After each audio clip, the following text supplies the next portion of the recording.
देवता सारे रोते रोते फिर पहुंच गए भगवान नारायण के पास। कहने लगे अब आप ही बताओ हम क्या करें।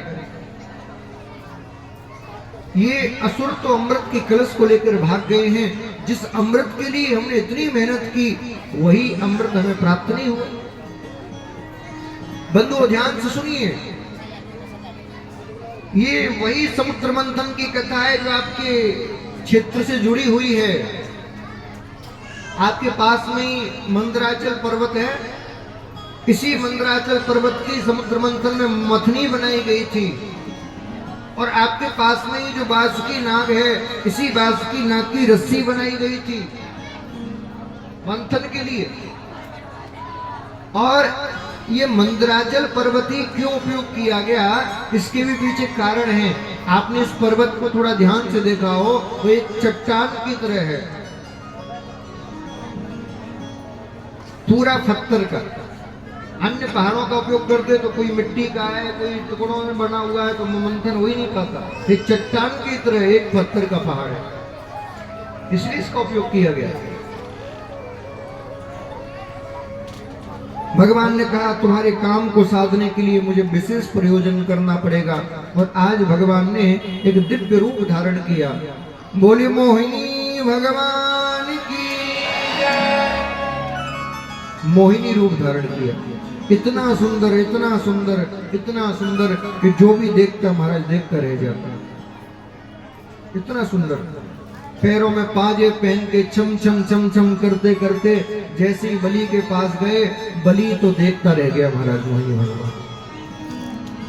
सारे असुरों ने कहा महाराज एक काम करो, आप हमसे विवाह कर लो। मोहिनी भगवान ने कहा जानना पहचान का डायरेक्ट विवाह। बोले आप इतनी सुंदर लग रही हो कि इतनी सुंदर स्त्री हमने जीवन में आज तक नहीं देखी। मोहिनी भगवान ने कहा जो छल कपट करता है, जो दूसरों से द्वेष करता है, मैं उसको अपना नहीं बनाती। तुमने और देवताओं ने मिलकर समुद्र का मंथन किया था और तुम छल कपट करके इस अमृत को ले आए हो, तुमसे संग नहीं कर सकती मैं। तो पूरा अमृत का घड़ा ही पकड़ा दिया मोहिनी भगवान के हाथ में। बोले जिसको अच्छा लगे पिलाओ। अब एक तरफ बैठे हैं देवता, दूसरी तरफ बैठे हैं असुर। भगवान ने देवताओं से कहा जल्दी जल्दी पीने आ जाओ।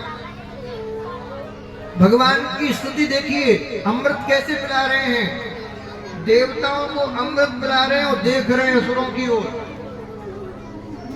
इसका अर्थ क्या है, पिला दोनों को रहे हैं। अंतर इतना है, एक को स्वर्ग का अमृत पिला रहे हैं, दूसरों को अपनी रूप माधुरी का अमृत पिला रहे हैं। पिला दोनों को रहे हैं, क्योंकि देवताओं ने भगवान से स्वर्ग का अमृत मांगा था, असुरों ने स्वर्ग का अमृत नहीं मांगा था। उन्होंने तो उनके रूप का अमृत मांगा था।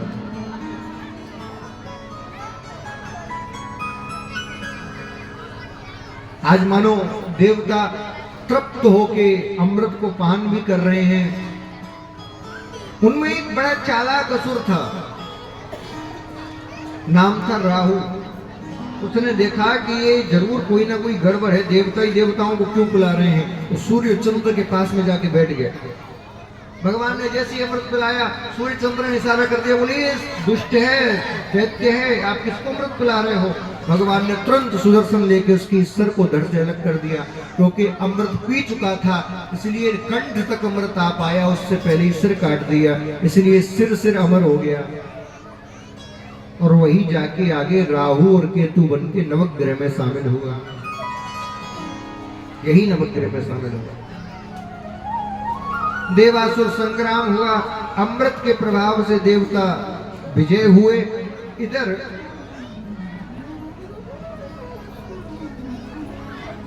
गुरु शुक्राचार्य जी ने मृत संजीवनी विद्या का प्रयोग करके असुरों को जीवित कर दिया। आज मृत संजीवनी विद्या के प्रयोग से जब असुर जीवित हो गए तो असुर राज बलि गुरुजी के पास पहुंचा और गुरुजी से कहने लगा, गुरुजी ये देवता बड़े चालाक हैं। ये तीन जो देव है ना, ब्रह्मा विष्णु महेश, ये तीनों तिगड़म लगाते हैं। एक वरदान देता है, दूसरा मारने आ जाता है। तो कोई ऐसे देवता का नाम बताओ जिसकी आराधना करने से तीनों बाल वांका ना कर पाए। तब गुरुजी ने कहा, बोले तुम चाहते हो कि तीनों देवता भी कुछ ना कर पाए तो तुम संत और ब्राह्मणों की सेवा करो, क्योंकि यदि संत और ब्राह्मणों का आशीर्वाद मिल गया तो ये तीनों देवता भी तुम्हारा बाल वाका नहीं कर पाएंगे। और आज बलि ने यज्ञ कराना शुरू किया, संतों को ब्राह्मणों को इतना दान देता कि एक बार बलि के द्वार पर जो मांगने आ जाता, जीवन में उसको कभी मांगने की आवश्यकता ही नहीं पड़ती। बहुत ध्यान से सुनिएगा, दान कितना करना चाहिए, कैसे करना चाहिए। ऐसा नहीं होता कि जो हमारे मन में आया वो दान कर दिया, नहीं, जो दान मांगने आया है वो क्या चाहता है वो दान करना चाहिए। याचक को संतुष्ट करना चाहिए, अपने मन से नहीं। अब मांगने वाला कह रहा है, महाराज थोड़ा सा आटा दे दो, तुम कह रहे आटा नहीं है, 2 रोटी ले जाओ। मांगने वाला जो मांगे उसको संतुष्ट करना चाहिए। अच्छा, एक बात और मैं आपसे कहूं, दान हर व्यक्ति को नहीं करना चाहिए। सुनिए, जो दान आपका कल्याण करता है वही दान आपका नाश भी कर सकता है, विनाश भी कर सकता है। यदि सदपात्र को दान नहीं दिया तो वो दान आपका नाश कर देगा।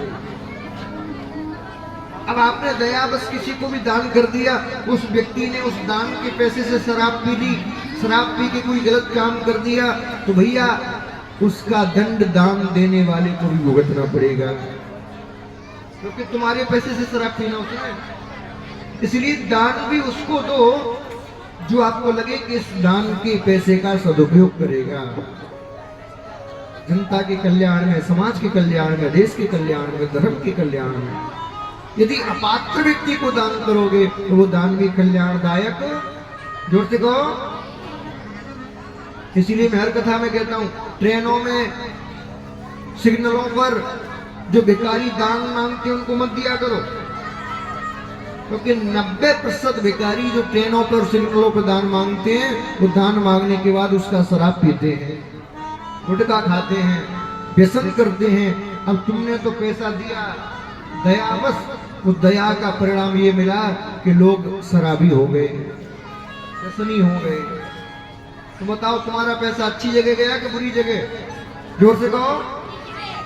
कोई कहे महाराज हूं कहो, रुपए नहीं दूंगा, चल रोटी खा, रोटी खिलाता हूं। कोई कहे कपड़े नहीं, कपड़े पहनाऊंगा लेकिन पैसा नहीं दूंगा। हर जगह देना भी बंद करो, तुम्हारे देने से समाज दूषित हो रहा है। जो पात्र व्यक्ति हो उसी को दान दो, कुपात्र को दान देने से नाश हो जाता है।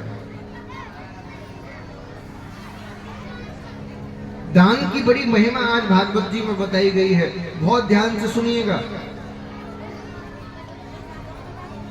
धर्मराज युधिष्ठिर श्री कृष्ण से पूछते हैं, महाराज हमें बताइए सबसे श्रेष्ठ दान कौन सा है, मैं वही दान करूंगा। आप भी सुन लो, परीक्षित जी सबसे श्रेष्ठ दान कौन सा दान है, बताओ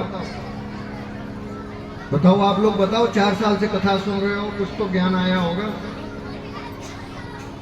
सबसे बड़ा दान कौन सा है, कहिए, बोलो बोलो। नहीं पता? परीक्षित जी कह रहे कन्यादान। और बताओ बताओ बताओ। हाँ, कौन सा दान? नहीं पता? 4 साल से क्या कर रहे थे, मक्खी मार रहे थे।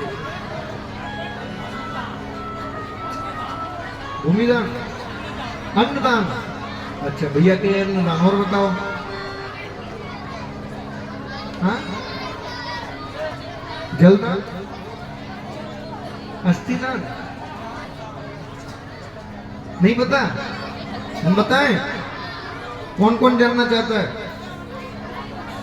पीछे वाली तो अपनी पंचायत में मस्त है हमारा, तभी तो मैं कहता हूँ साउंड ज्यादा लगाया करो। अब कम साउंड है, लोग ज्यादा है, आवाज पूरी पहुंचती नहीं पीछे तक। अब यही 4 बड़े बड़े टॉप लगे होते ना, इनकी हिम्मत नहीं होती बोलने की, इतनी आवाज पहुंचती।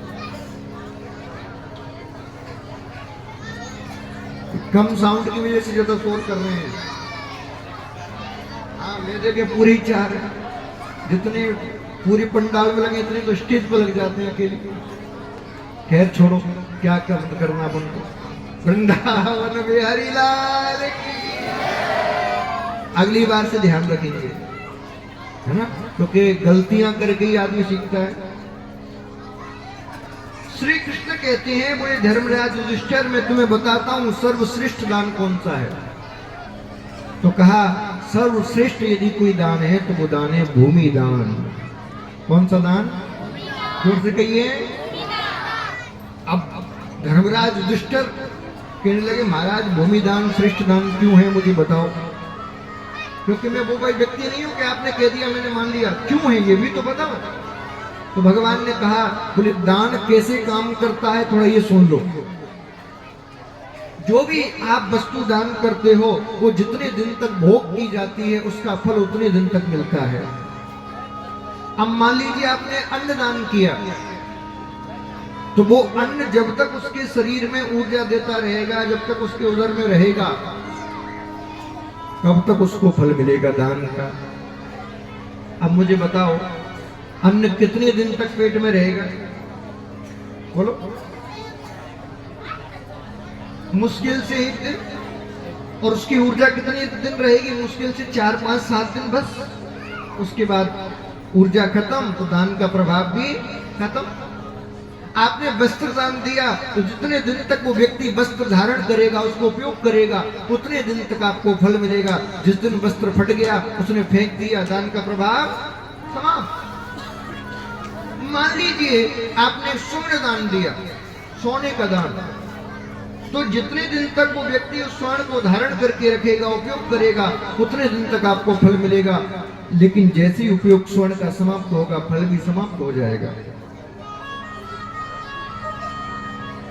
स्वर्ण, अन्न, वस्त्र, ये सारी वस्तुएं नष्ट हो सकती हैं। मुझे बताओ आपसे 4 पीढ़ी पहले पूर्वजों का कोई आभूषण तुम्हारे पास है? बोलो ना। कोई अंगूठी, कोई लॉकेट है? क्या तुम्हारे पूर्वजों ने सोना नहीं बनवाया होगा?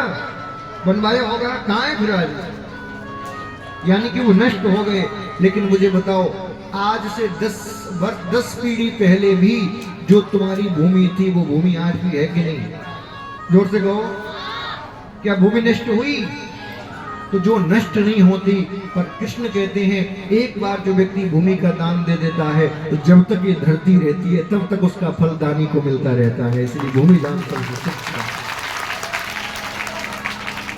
तो एक बार जीवन में भूमि दान जोर से कहो अवश्य करना है। और सुनिए आपके गांव में महाकाल मंदिर बन रहा है, कितना बड़ा। प्रयास करिए कि थोड़ी थोड़ी भूमि उसमें हम दान करें। थोड़ी थोड़ी भूमि, ज्यादा ना कर सके, आपकी जितनी सामर्थ्य उतनी दान करें। अरे भूमि दान नहीं कर सकते तो जितनी भूमि है उतना धन दान कर दें, तो उसके आसपास की भूमि को क्रय करके उस मंदिर का प्रांगण और बड़ा किया जा सके, है ना। अब ताली तो अच्छे बजाते हो, थोड़ा देना किसी को। जितनी ताली बजाओ उतना पैसा रोज दे दिया करो तो काम हो जाए। थोड़ा सा दान देना सीखो। और सुनो आज आपके लिए खुशखबरी भी देता हूं। कल क्या है? कल क्या है? तो कल शिवरात्रि के पावन पर्व पर जो महाकाल मंदिर बन रहा है, अगली साल उसकी प्राण प्रतिष्ठा की जाएगी और बहुत विशाल यज्ञ भी किया जाएगा। तो कल ही उसका ध्वजारोहण कार्य शुरू होगा, यानी कि कल से काम प्रारंभ हो जाएगा। कल से झंडा गाड़ दिया जाएगा हनुमान जी का। बोले अब हनुमान जी तुम संभालो बागरो, अब तक जो हमसे बना हमने किया, अब आगे तुम्हारी मर्जी।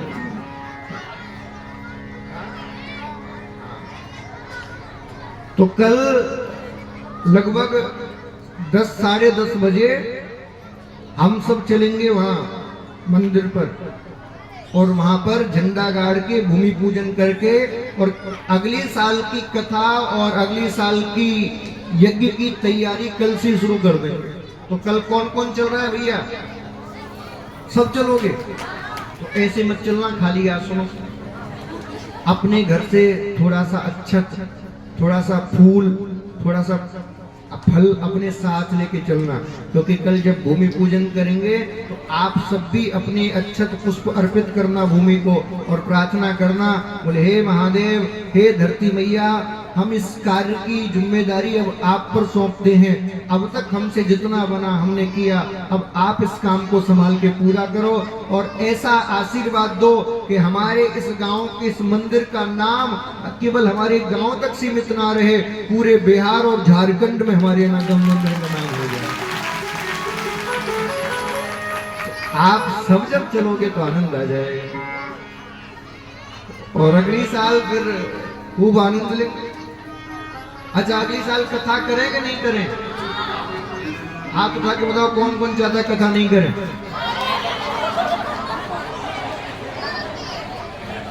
अच्छा, कौन कौन चाहता है कथा हो? तो ठीक है, अगली साल फिर किसी और को बुलाएंगे, ठीक है? तो किसको बुलाएं? हाँ? अरे तुम पैसे नहीं देते, रहने दो। अब हर साल सस्ते में थोड़ी आएंगे, एक ही बार आ गए तुम्हारे वो भाव की वजह से हैं। अब हमारे घर भी तो कोई खर्चे हैं, समझा? अब इतनों को कौन देगा? तो अगली साल यदि चाहते हो कि हम आए तो इस साल से ही प्रत्येक व्यक्ति समिति वालों को खूब दान दो और कहो महाराज जी को बुलाओ। तो और केवल बड़े बुजुर्ग नहीं, जितने बच्चे बैठे हैं तुम भी दान देना सीखो अभी से। एक गुल्लक लेना कल घर जाके, सुनो ध्यान से, मिट्टी की गुल्लक आती है, कल शिवरात्रि के मौके पर सभी की गुल्लक लेके आना और उस गुल्लक पे लिखना दान पात्र। और कल से ही अगली साल की भागवत के निमित्त जो तुम्हारी श्रद्धा हो, 5, 10, 15, 20, भले 1 रुपए डालो, रोज संकल्प लो कि हम इस गुल्लक में रोज डालेंगे और अगली साल कथा के लिए आज से ही तैयारी शुरू करेंगे। क्यों जी? संति वालों सीख लो, कुछ फ्री में सिखा रहे हैं। तो यदि ये ना लाए, तुम लेके आओ 200-250 गुल्लक, तो सबके नाम लिख के गुल्लक दो सबको और अगली साल उस गुल्लक को कलेक्ट करो, पैसा वैसी कथा लगा जाएगा। तो कथा करना सिखा देंगे फ्री में, चिंता मत करो। सारे बच्चे कल गुल्लक लाओगे कि नहीं? भले 1 रुपए डालो, लेकिन रोज उसमें डालना है, कल से ही तैयारी करनी है। कहा भूमि दान सबसे श्रेष्ठ दान है और यदि ये भूमि किसी तीर्थ में दान की जाए, किसी मंदिर के निमित्त दान की जाए तो उसका फल कई हजार गुना बढ़ जाता है। इसलिए जीवन में एक बार भूमि दान अवश्य करना। हम जो आश्रम तैयार कर रहे हैं परीक्षित जी, जो हमने स्वप्न देखा है गुरु गृह सेवा धाम ब्रज भूमि पर, आज वो आश्रम कैसा होगा आपको एक झलक दिखाते हैं, सुनिए ध्यान से। आपने पूरी विश्व में श्री कृष्ण का जो स्वरूप देखा है मंदिरों में, फोटोओं में, वो एक ही स्वरूप देखा है कि वो राधा के संग खड़े हुए हैं। कहीं बंसी बजा रहे हैं, कहीं माखन खा रहे हैं, कहीं गैया चरा रहे हैं, यही स्वरूप देखा है। लेकिन मुझे बताओ, कृष्ण को हम किस लिए पूजते हैं? उन्होंने माखन खाया इसलिए, या उन्होंने गीता का उपदेश दे के धर्म की स्थापना की इसलिए? जोर से कहो। धर्म की स्थापना की, गीता का ज्ञान दिया इसलिए पूछते हैं ना। माखन खाया, रास रचाया इसलिए तो नहीं पूछते, क्योंकि माखन तो कोई भी खा सकता है। लेकिन जिस कृष्ण ने संपूर्ण विश्व को धर्म की स्थापना करके सद्मार्ग की ओर लेके गया, जो गीता का ज्ञान दिया, जिसने अष्टांग योग सिखाया, उस कृष्ण के उस योगेश्वर रूप को कोई जानता ही नहीं। ब्रज की भूमि पर पहला विश्व का श्री कृष्ण का योगेश्वर मंदिर बनाया जाएगा। योगेश्वर मंदिर। और वो मंदिर कैसा होगा? श्री कृष्ण ध्यान अवस्था में बैठे होंगे, नेत्रों को बंद किए, ध्यान अवस्था में। और वो मंदिर की एक विशेष खासियत होगी, सुनिए। पहला ऐसा कृष्ण मंदिर होगा जो 24 घंटे खुला रहेगा, 1 मिनट के लिए भी बंद नहीं होगा। पहली खासियत। दूसरी खासियत, उस मंदिर में जाके ना तुम्हें आरती करनी है, ना तुम्हें दक्षिणा चढ़ानी है, ना तुम्हें फूल माला चढ़ानी है, ना तुम्हें दर्शन करना है। तो क्या करना है? बोले उस मंदिर में जाना है और बस नेत्र बंद करके बैठ जाना है। यानी कि वो केवल पूजा आरती का मंदिर नहीं होगा, वो पूरे भारत का पहला ध्यान मंदिर होगा, जो समाधि लगाना, ध्यान करना तुम्हें सिखाएगा। पहला ध्यान मंदिर। एक और खासियत सुनिए, मंदिर की चारों तरफ जो माहौल विकसित किया जाएगा, उसमें भारत की प्राचीन 64 कलाएं जो आज विलुप्त प्राय हो चुकी हैं, लोग नाम तक नहीं जानते, उन 64 कलाओं को सिखाने की व्यवस्था की जाएगी। उस मंदिर के प्रांगण में अष्टांग योग को सिखाने की व्यवस्था की जाएगी। उस मंदिर के प्रांगण में नवदा भक्ति के सिद्धांतों को सिखाने की व्यवस्था की जाएगी। और सुनिए, योगेश्वर मंदिर जहां बनेगा वो गुरुगृह सेवा धाम पहला विश्व का ऐसा आश्रम होगा जहां 10,000 बच्चों को शिक्षा देने की निःशुल्क व्यवस्था की जाएगी। और वो बच्चे ऐसे होंगे जो कंप्यूटर भी चलाना जाने, वेद पढ़ना भी जाने, शास्त्र पढ़ना भी जाने, हर कला में पारंगत हो, ऐसे बच्चे तैयार किए जाएंगे। पहला ऐसा आश्रम होगा जो पूर्ण वैदिक परंपरा की रीति से बनाया जाएगा। यानी कि पूरे आश्रम में कहीं भी सरिया और सीमेंट का उपयोग नहीं किया जाएगा। प्राचीन जो चूने पत्थर के मंदिर निर्माण होते थे, पूरा आश्रम उसी पद्धति से बनाया जाएगा। और एक विशेष बात सुनिए, उस मंदिर में, उस आश्रम में कहीं पर भी किसी प्रकार की आपको आधुनिकता देखने को नहीं मिलेगी। आश्रम में यातायात का साधन भी होगा तो वो घोड़ा गाड़ी होगा या बैलगाड़ी होगा। आश्रम में जब आप भोजन करने जाओगे तो वो पीतल के बर्तनों में भोजन बनेगा, मिट्टी के बर्तनों में भोजन बनेगा, और उन्हीं बर्तनों में आपको खाने के लिए भी दिया जाएगा। यानी कि आज के आधुनिक बर्तनों का भी प्रयोग नहीं किया जाएगा। उस आश्रम में जब आप जाओगे तो आपको ऐसा लगेगा मैं सतयुग में आ गया हूं, ये मेरी गारंटी। चारों तरफ हरा भरा वातावरण, चारों तरफ संत ऋषि साधना करते हुए आपको नजर आएंगे। कोई आधुनिकता नहीं होगी। ऐसा स्थान होगा गुरुगृह सेवा धाम। अब आप सच सच बताना, कौन कौन चाहता है कि भारत में ऐसा आश्रम बने? हाथ उठा के बनाना। वैसे हाथ उठाने से बन जाएगा? कौन बनवाएगा? पैसा कहां से आएगा? क्योंकि पहले तो जमीन की जरूरत पड़ेगी ना, क्योंकि वृंदावन में जमीन तुम्हारे बिहार की जितनी सस्ती थोड़ी है, बहुत महंगी है। तो आप सब भी प्रयास करिए कि जब हम इस महादेव के मंदिर को बना लें, उसके बाद हमारा दूसरा संकल्प होगा कि हम श्री कृष्ण के योगेश्वर मंदिर की भी स्थापना ब्रजभूमि में करें। ये हम सबका संकल्प है। और हमारे परीक्षित जी को तो हम कहेंगे कि आप ट्रस्ट में एक विशेष पद लें और योगेश्वर मंदिर की स्थापना के लिए समर्पित होकर काम करें, क्योंकि इनका तो उद्देश्य ही है भारत में जगह जगह मंदिर बनाना। और कहीं ऐसा योगेश्वर मंदिर के आप निर्माता बन गए तो भैया मैं सत्य कह रहा हूँ, आगे आने वाली पीढ़ियां आपके नाम से जानी जाएंगी। जैसे रघु के नाम से रघुवंश कहलाया, उसी प्रकार आपके नाम से आपका वंश कहलाया। ऐसा दिन भी है। बंधुओं, वामन भगवान का ये जो चरित्र है हमको सद्ज्ञान की ओर ले जाता है, दान करना सिखाता है। लेकिन दान करने वाले में एक से एक महान होते हैं। एक जगह एक कथा का आयोजन होना था, समिति वालों ने कहा चलो दान मांगने चलते हैं, चंदा मांगने चलते हैं। सबसे चंदा मांगा। एक सेठ जी थे, वो कभी दान नहीं करते थे। लोगों ने कहा भैया सबसे मांग रहे हैं, इनसे मांग ही लो, वरना बाद में कहेंगे हमसे मांगने ही नहीं आए, वरना मैं तो देता।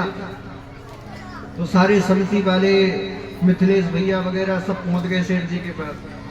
बोले वो कथा होनी है, सेठ जी चंदा। बोले हाँ हाँ जरूर देंगे, जरूर देंगे। बताओ किसने कितना दिया है? बोले किसी ने 50,000, किसी ने 1 लाख। बोले मेरी तरफ से लिखो 11 लाख रुपए चंदा। सारी समिति की आंख फटी की फटी रह गई। जिस व्यक्ति ने जीवन में 11 रुपए दान नहीं किया, वो 11 लाख दे रहा है। अरे हम तो कितना ज्यादा सेठ जी को गलत समझते थे, ये तो बड़े दानी निकले। अरे जय हो तुम्हारी सेठ जी, जय हो जय हो। सेठ जी ने कहा सुनो केस नहीं है, चेक ले जाओ। बोले कोई बात नहीं, चेक ही दे दो चलेगा। चेक लेके गए, अगले दिन शिवरात्रि, बैंक बंद। अगले दिन जब बैंक खुला, चेक को लेकर मिथिलेश जी गए बैंक मैनेजर के पास, खुशी होकर हम तो कथा होगी। बैंक मैनेजर से कहा लो चेक लो और कैश लो, जल्दी से आगे कराएंगे। बैंक मैनेजर ने ऊपर से लेकर नीचे तक देखा, कौन हो तुम? बोले हम समिति के कार्यकर्ता हैं, 11 लाख रुपए दो, बैग लेके आया हूँ, देखो कितना बड़ा। बोले चेक पकड़ो तुम भी निकलो। बोले क्यों? बोले चेक से कुछ नहीं मिलेगा। बोले क्यों नहीं मिलेगा? बोले चेक तो लिया, इस पे साइन तो हो ही नहीं रखे, साइन तो करवा के लाओ भले आदमी। समिति वाले सोचा बड़े आदमी है ना, सेठ जी भूल गए होंगे साइन करवा। दूसरे दिन सेठ जी के पास पहुंचे, वो सेठ जी हाँ हम कल आए थे ना, हाँ कथा करा रहे हो, हाँ वो आपने चेक दिया था 11 लाख का, हाँ आप साइन करना भूल गए, लो साइन कर दो। सेठ जी ने कहा ऐसी बात मत करना मुझसे। क्यों? देखो देखो मैंने तो कथा में सुना है, मैं गुप्त गान पर भरोसा करता हूँ, नाम में मेरी निष्ठा नहीं है, मैं नाम के चक्कर में नहीं पड़ता, मैं नाम के चक्कर में नहीं पड़ता, मैं तो गुप्त साइन नहीं करूंगा, मर जाऊं। तो कई ऐसे लोग भी मिलेंगे जो तुम्हें सपने तो बहुत दिखाएंगे, करेंगे कुछ नहीं। घबराना मत ऐसे लोगों से, क्योंकि ऐसे लोग होती है समाज में। एक व्यक्ति था, नाम था दानचंद्र। क्या नाम था? जोर से कहो। इतना बड़ा दानी था, इतना बड़ा दानी था कि उसने पूरे जीवन में खोटी कौड़ी भी दान नहीं की। नाम क्या था? जब पर्व का दिन आया संक्रांति का, पत्नी ने कहा जीवन में तुमने कुछ अच्छा काम नहीं किया, कम से कम संक्रांति के दिन गंगा स्नान ही कराओ। वैसे तो तुमने कोई अच्छा काम नहीं किया। अब पत्नी की बहुत ज्यादा कहने पर सोचा चलो चला ही जाता हूँ। इतना बड़ा सेठ था, सोचा यदि वाहन से जाऊंगा तो पेट्रोल खर्च हो, एक काम करता हूँ सुबह जल्दी मॉर्निंग वॉक करता हुआ निकल जाता हूँ, 10-12 किलोमीटर ही तो है, चलता चलता पहुंच जाऊंगा। इतना बड़ा कंजूस, चलता चलता पहुंच गया। अब जैसी गंगा के घाट पर देखा तो देखा चारों तरफ पंडे ही पंडा, पंडे ही पंडा, पंडे ही पंडा। सोचने लगा कि पंडाओं के बीच फंस गया तो बैल झाड़ते, ऐसी जगह नहाऊंगा जहां कोई पंडे ही ना हो। चलता चला गया, कोई घाट खाली नहीं मिला। अंत में एक घाट खाली मिला जहां कोई नहीं था। उस घाट का नाम था शमशान घाट, जहां मुर्दों को जलाया जाता महाराज। सोचा ये बढ़िया जगह, यहाँ कोई नहीं है, तो तुरंत डुबकी लेके नहाने के लिए गया। अब जैसे ही नहाने के लिए गया तो भगवान ने देखा कितना बड़ा कंजूस, कंजूस तो बहुत देखे, इससे बड़ा नहीं देखा, आज इसकी परीक्षा लेता हूं। जैसे ही नदी में डुबकी लगाने के लिए गया, भगवान ने स्वयं एक पंडे का रूप लिया, उसी घाट पर प्रकट हो गए। डुबकी लगा के आया, देखा अरे पंडा यहां भी आ गए। चुपचाप कपड़ों को लेके बोले बोलूंगा ही नहीं, निकलने लगा। भगवान ने आवाज लगा दी, यजमान की जय हो, यजमान की जय हो, यजमान की जय हो। रुको रुको रुको रुको, अरे परदेसी परदेसी रुको, कहां से आए हो? बोले नहीं हम स्नान कर लिए, हम जा रहे हैं। नहीं नहीं तुम दानचंद्र हो ना? बोले हाँ महाराज। तुम कैसे जानते हो? बोले तुम नहीं जानते, हम तुम्हारे खानदानी पंडा हैं। और सुनो, तुम्हारे परिवार के लोग ही इस घाट पे आते हैं और कोई नहीं आता, इसलिए हम तुम्हारे जन्म के पंडा हैं। तुमसे पहले तुम्हारे पिताजी आए थे, उससे पहले दादाजी आए थे, उनका ये नाम उनका ये नाम, पूरी लिस्ट होती है पंडाओं के पास। और सुनो, तुम तो इतने बड़े दानी हो कि तुम्हारे परिवार में से एक आता है और इतना दे जाता है कि पूरी जीवन का गुजारा हमारा हो जाता है। दानचंद्र बोला मेरे घर वालों ने जो दिया हो सो दिया हो, मैं नहीं दूंगा, कैसे बचूं? तो पंडा जी से कहने लगा मैं कुछ लाया ही नहीं हूं जो तुमको दूं, देख लो फूटी कौड़ी भी जेब में नहीं है, कुछ रख के नहीं ले गया।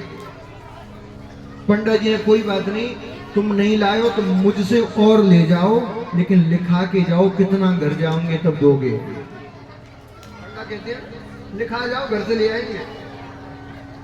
दानचंद्र बोला महापत अभी तो टालू, घर पे आएगा जब देखूंगा। तो कह दिया लिख लो, जब घर आओगे तो एक ढेला दूंगा। पहले ढेला चलते थे, जब रुपए चलते हैं पहले ढेला चलते थे। अब दानचंद्र पैदल पैदल घर आया, घर आके पानी पिया ही था तब तक गेट खटखटा दिया पंडा जी ने। अरे सेठ जी दरवाजा खोलिए। सेठानी आई, जी पंडित जी आपका स्वागत है, बताइए कैसे आना हुआ। अरे वो स्वारी सेठ जी गंगा स्नान करने आए थे हमारे घाट पर और दान लिखा कर आ गए, तो दान लेने आए। सेठानी अंदर गई और दौड़ी दौड़ी प्रसन्न हो गई, आज तो तुमने मेरा दिल जीत लिया। चलो तुमने कुछ दिया तो सही, दिया तो सही, मैंने किसको दे दिया और तुम्हें कैसे पता। अरे तुम गंगा स्नान करने गए थे, हाँ कोई पंडा जी मिले थे, बोले हाँ। दान लिखा के आए थे, बोले हाँ। बोले पंडा जी आ गए। सेठ जी बोले आ भी गए, बोले हाँ बड़ी जल्दी आ गए। सेठ जी कहने लगे अब इनको कैसे बाहर भागूं। सेठानी से कहा सुनो, बोले हाँ। पंडा जी से जाकर कह दो सेठ जी बहुत बीमार हैं, उठ ही नहीं पा रहे, बाद में आए। सेठानी कह अच्छी बोले, तो बोले जाके कहो तुम मेरी पत्नी हो पंडा की। बोले तुम्हारी हो तो मेरी बात मानो, जाओ कहो। अब सेठानी बेचारी उदास मुंह लेके आई, अरे महाराज क्या बताएं, गंगा में ज्यादा नहा लिए, खांसी जुकाम हो गया, उठ भी नहीं पा रहे। चार चार रजाई डली है उनके ऊपर, इतनी ठंड लग रही है। तुम फिर कभी आना, अभी थोड़े सेठ जी बीमार हैं। पंडा महाराज अद्भुत। पंडा जी ने कहा कोई बात नहीं सेठानी जी, अब हमारे यजमान बीमार हैं और ऐसी स्थिति में हम यजमान को छोड़ के जाएं, ये तो धर्म नहीं कहता। तुरंत अपनी बैग से एक इतना बड़ा पर्चा निकाला, बोले ये सामान मंगाओ, हम यहीं बैठ के महामृत्युंजय का जाप करेंगे और जब तक सेठ जी सही नहीं हो जाते यहीं रहेंगे।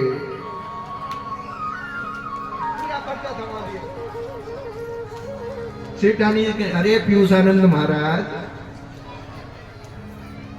इतना सामान का पर्चा सेठ जी देख लेंगे तो हार्ट अटैक से मर जाएंगे। बोले नहीं नहीं लेके आओ।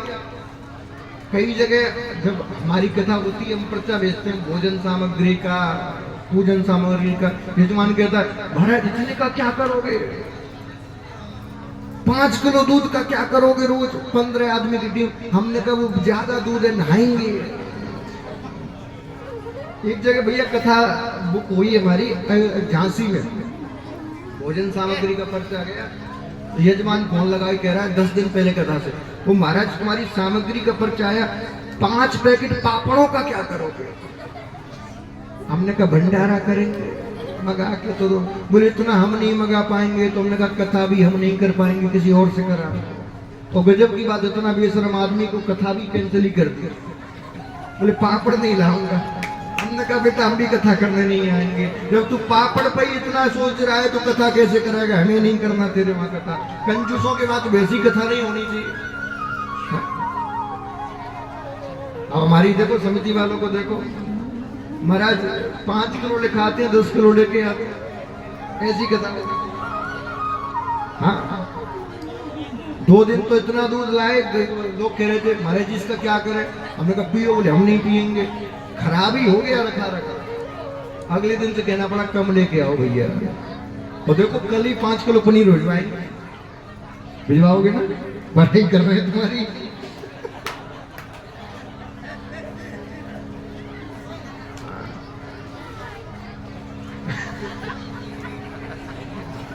वृंदावन बिहारी लाल। पंडा जी ने कहा बोले मैं यहीं बैठ के महामृत्युंजय का जप करूंगा और जब तक सही नहीं हो जाते तब तक जाऊंगा नहीं। सेठ रानी ने जाकर कहा बोले सेठ जी वो पंडा जी कह रहे हैं कि यहीं रहूंगा और जब तक तुम सही नहीं हो जाते यहीं बैठ के जप करूंगा। सेठ जी ने जैसे ही पर्चा देखा बोले इतना तो सत्यानाश हो जाएगा मेरा, मैं नहीं मंगा सकता इतनी सामग्री। और सेठ जी रहे पंडा जी आ रहे तो खाएंगे भी, क्या करूं कैसे भगाऊं। सेठानी से कहा सुनो, बोले हाँ। पंडा जी से जाकर कह दो सेठ जी मर गए। क्या हो गया? सेठानी ने कहा कैसी बावरी वाली बात करते हो तुम, जिंदा हो कह रहे हो मर गए? बोले नहीं, जाकर कहो। अब तो सेठानी ने झूठ मूठ के पानी की आंसू लगाए और रोए सो रोए, हाय हाय हाय अब क्या करूं, हाय हाय हाय क्या करूं। पीयूषानंद महाराज ने कहा क्या हुआ? बोले सेठ जी मर गए। मर गए? मर गए? बोले हाँ। पंडा जी ने कहा सेठानी जी अब तुम कहाँ जाओगी, तुम घर पे ही ठहरो, मैं पूरे गांव को बुला के लाता हूँ। महाराज पूरे गांव को बुला के ले आए। बोले सेठ जी मर गए। सेठ जी भी इतने बड़े कंजूस, बोले चमड़ी चली जाए लेकिन दमड़ी ना जाए। अब तो चिता अर्थी तैयार कर ली गई, सेठ जी को अर्थी पे लिटा दिया गया, गांव वाले ले जाने के लिए तैयार हो गए। सेठानी कह रही है अरे मरे नहीं है, नाटक कर रहे हैं, नाटक, मरे नहीं है, मत ले जाओ मत ले जाओ। आस पड़ोस की सब परिचितानी जी पहुंच गई, समझा रही है अरे देख महाराज जी भागवत में समझाते हैं ना, ये संसार तो मिथ्या है, शरीर तो आना जाना है, अब रोना किस बात का, रोना बंद कर। वो कह रही अरे तुम नहीं जानती सच में नहीं मरे, ये नाटक कर रहे हैं। देखो देखो पागल हो गई बेचारी पति के वियोग में। वो तो बेचारी सही कह रही है मरे नहीं, इतना बड़ा कंजूस, बोले मर जाऊंगा कुछ नहीं लेकिन प्राण चले जाए, पैसा नहीं जाना चाहिए। शमशान घाट ले गए, चिता पर लिटा दिया गया लेकिन बंदे ने आंख नहीं खोली, मर जाऊंगा। भगवान कहने लगे मैं भी हार गया तुझसे। कंजूस, चिता में बस अग्नि लगाने वाले थे, भगवान ने कहा रुको रुको रुको अभी मत लगाओ। बोले क्यों? यजमान के कान में मंत्र पढ़ूंगा थोड़ा।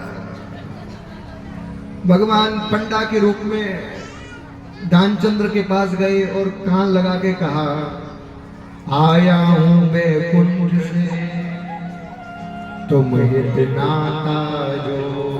अरे मैं पंडा बंडा नहीं हूं, वैकुंठ से हूं, आया हूं, नारायण हूं और तुमसे रिश्ता जोड़ने के लिए आया हूं। उसने सोचा कि सही में तो नहीं आ गया।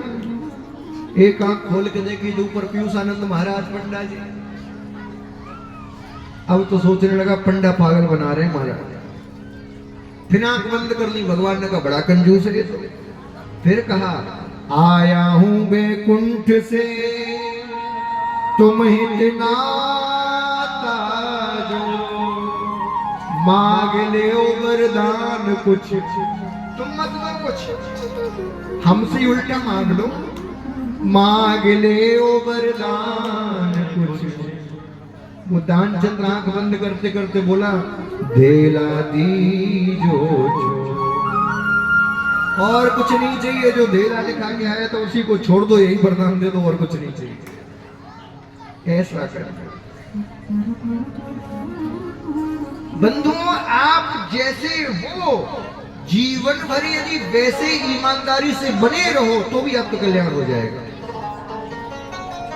यदि आप कामी हो, क्रोधी हो, लोभी हो, पापी भी हो, पूर्ण निष्ठा के संग बने रहो तो भी कल्याण हो जाएगा। क्यों?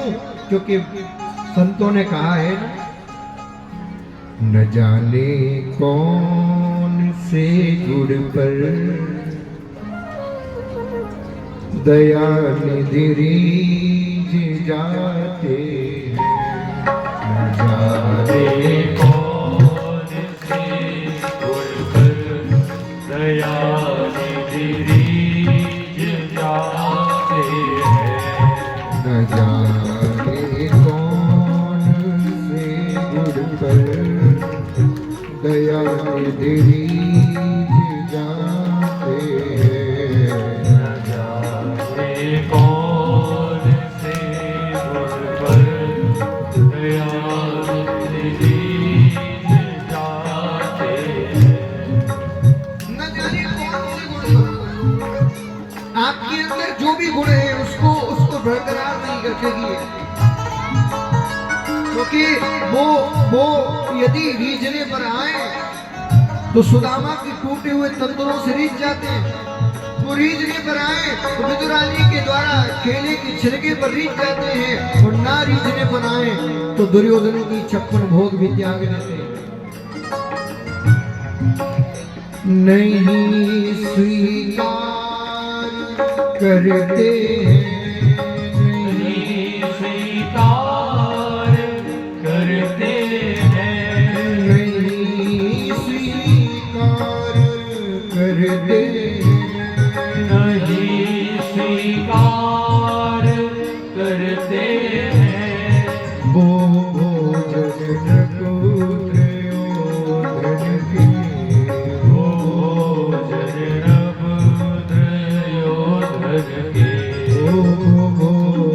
भोज द्रपुत्रयोधन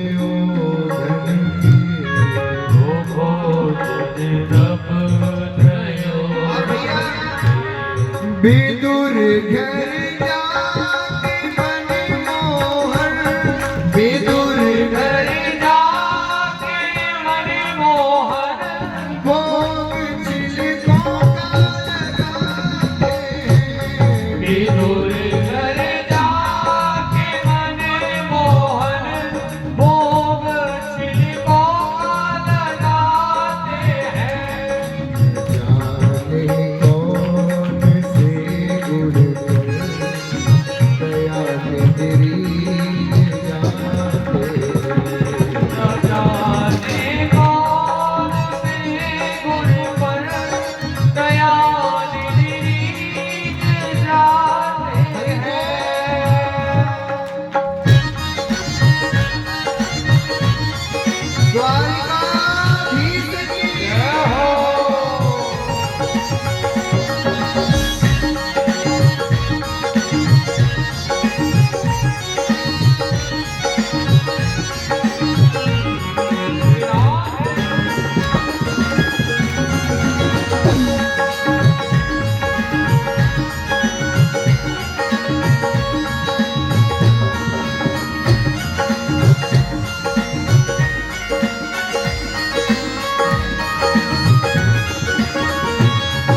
दुख व्यथा सुनकर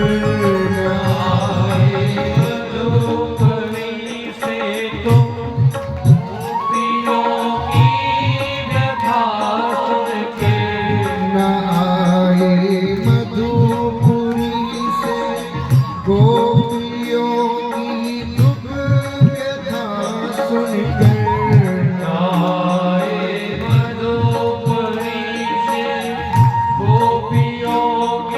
दुख व्यथा सुनकर गोपियां रोती रही चिल्लाती रही कृष्ण आ जाओ नहीं आए।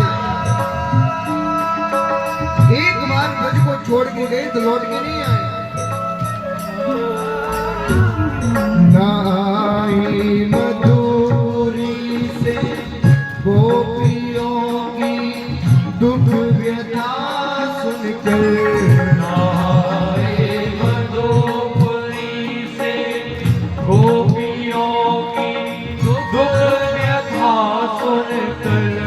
दुख जिला की दशा पर ये दुख जिला की दशा पर ये गौरी द्वारिका लगाते दुख जिला की पर ये गौरी द्वारिका से लगाते हैं न जाने कौन से गुण पर जाते हैं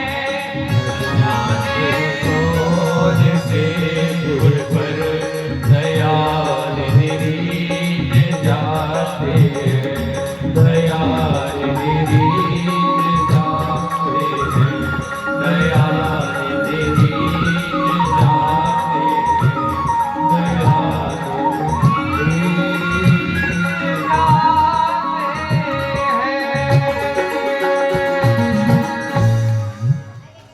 ज्ञान की भगवान ने महत्वता बताई है।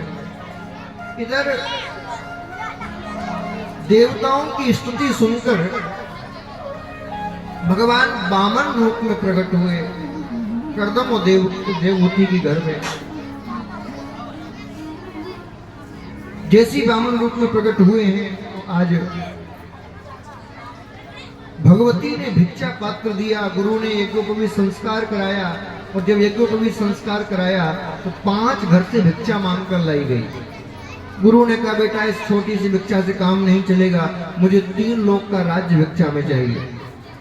वामन भगवान सोचने लगे 3 लोक का राज्य किसके पास है। तो याद आया कि 3 लोक का राज्य तो राजा बलि के पास में है। आज वामन भगवान तीनों लोकों के राज्य को लेने के लिए बलि के द्वार पर जाने लगे। राजा बलि रोज यज्ञ कर रहे हैं। प्रातः काल उठते ही राजा बलि का एक ही नियम है, यज्ञ करना और यज्ञ के बाद दान करना। जिस स्थान पर यज्ञ हो ऐसा नियम है, सुन लीजिए, जहां यज्ञ हो वहां के आसपास के 84 कोस में कोई भी भूखा नहीं सोना चाहिए। जहां यज्ञ हो वहां निरंतर कोई याचक खाली हाथ नहीं जाना चाहिए, उसको कुछ ना कुछ आप दो, यही यज्ञ का फल है।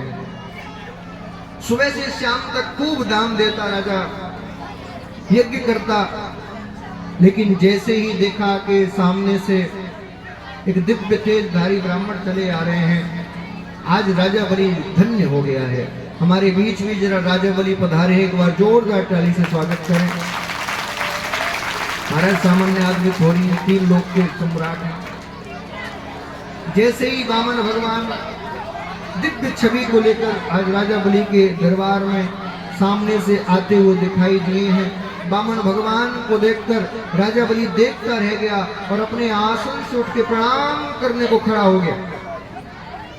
स्वागतम ते नमस्तुभ्यं ब्राह्मणं किंकरिवामते ब्रह्मर्षीणां तपः साक्षात् वन्दे त्वार्कवर्धनम्। स्वागतम ते नमस्तुभ्यम, हे ब्राह्मण आपका स्वागत है, पधारिए, मैं आपकी क्या सेवा कर सकता हूँ। और आज खूब पैर पूजन किया, पैर पूजन करने के बाद स्वागत किया और कहा बताओ मैं आपकी क्या सेवा करूं। वामन भगवान कहने लगे बलि तुम धन्य हो, और तुम क्या, तुम्हारे तो दादा परदादा सब धन्य हैं, कोई तुम सामान्य व्यक्ति थोड़ी हो। प्रहलाद जी के पौत्र हैं बलि, यानी कि प्रहलाद जी के नाती हैं। तुम्हारे तो खानदान में ही एक से एक बड़े भक्त हुए हैं, धन्य हो बलि तुम। अब जैसी बलि ने सुना कि तो मेरे दादा परदादा सबको जानते, तो और श्रद्धा प्रकट हो गई। अब तो हाथ जोड़कर बलि कहने लगा बताओ महाराज मैं आपकी क्या सेवा करूं। तो कहने लगे राजन हम कुछ मांगने के लिए आए हैं। क्या? पदानि त्रीण दे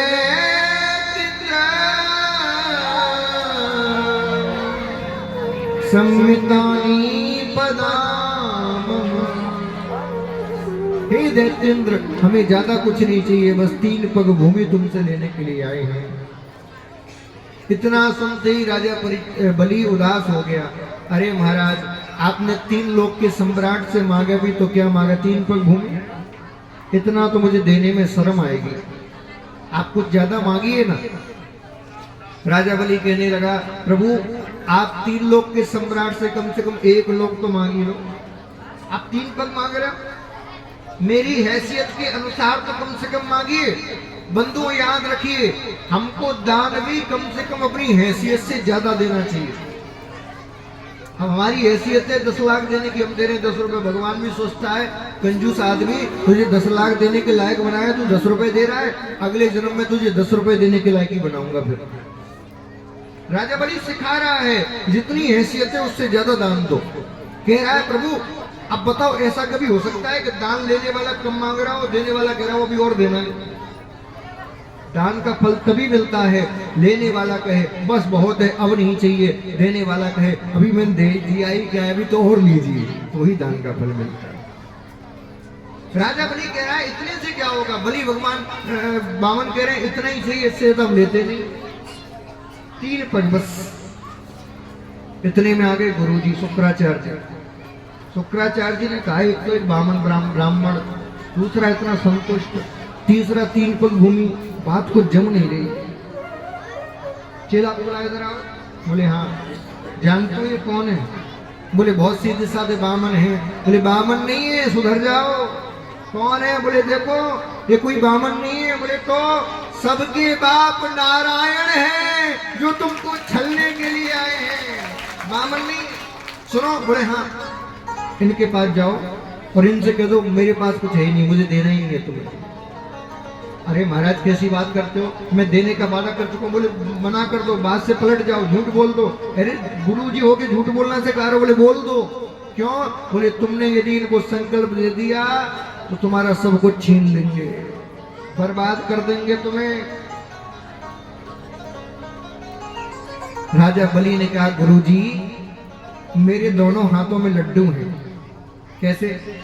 यदि ये बामन हुए तो 3 पग से ज्यादा ले नहीं पाएंगे, और कहीं नारायण हुए तो?